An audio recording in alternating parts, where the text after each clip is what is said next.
முத்தமிழறிஞர் தலைவர் கலைஞர் நூற்றாண்டையொட்டி திமுக கலை இலக்கிய பகுத்தறிவு பேரவையின் சார்பில் முத்தமிழறிஞர் கலைஞர் வசனம் கவிதை ஒப்புவித்தல் போட்டி நடைபெற்றது. இப்போட்டியில் மதுரை அரசு நடுநிலைப்பள்ளியில் 4ஆம் வகுப்பு பயிலும் மாணவி ஜாஷி முதல் பரிசு பெற்றார். இவருக்கு சென்னை அண்ணா அறிவாலயத்தில் முதலமைச்சர் மு.க.ஸ்டாலின் ரொக்கப்பரிசாக 50,000 ரூபாய் வழங்கி பாராட்டினார்.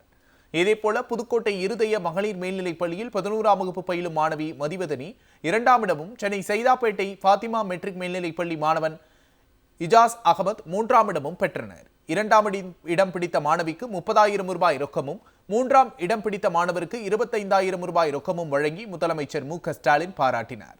இந்நிகழ்வின் போது திமுக பொதுச் செயலாளர் துரைமுருகன், பொதுப்பணித்துறை அமைச்சர் ஏவாவேலு, கலை இலக்கிய பகுத்தறிவு பேரவையின் தலைவர் வாகை சந்திரசேகர், செயலாளர் இறையன்பன் குத்தூஸ், துணை செயலாளர்கள் திருச்சி எழில்மாறன், செல்வேந்திரன், மதுரை வீரகணேசன், ஜாகிர் ஹுசைன் ஆகியோர் உடனிருந்தனர்.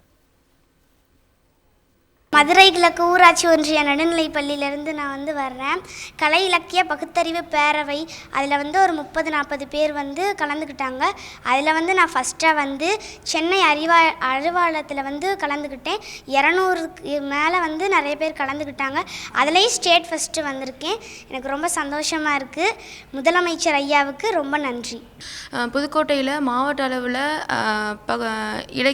கலை இலக்கிய பகுத்தறிவு பேரவையில் 150 மாணவர்கள் கலந்துக்கிட்டாங்க. அதில் செலக்ட் ஆகிட்டு மாநில அளவில் 220க்கு மேற்பட்ட மாணவர்கள் கலந்துக்கிட்டாங்க. மொத்தம் 72 மாவட்டம்.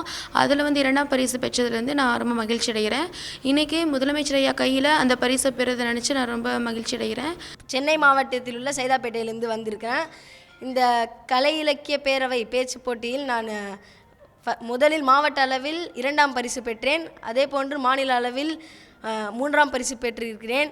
இன்று முதலமைச்சரின் கரங்களால் நான் பரிசு வாங்கி இருக்கிறேன். அது எனக்கு மிகவும் மகிழ்ச்சியை தருகிறது.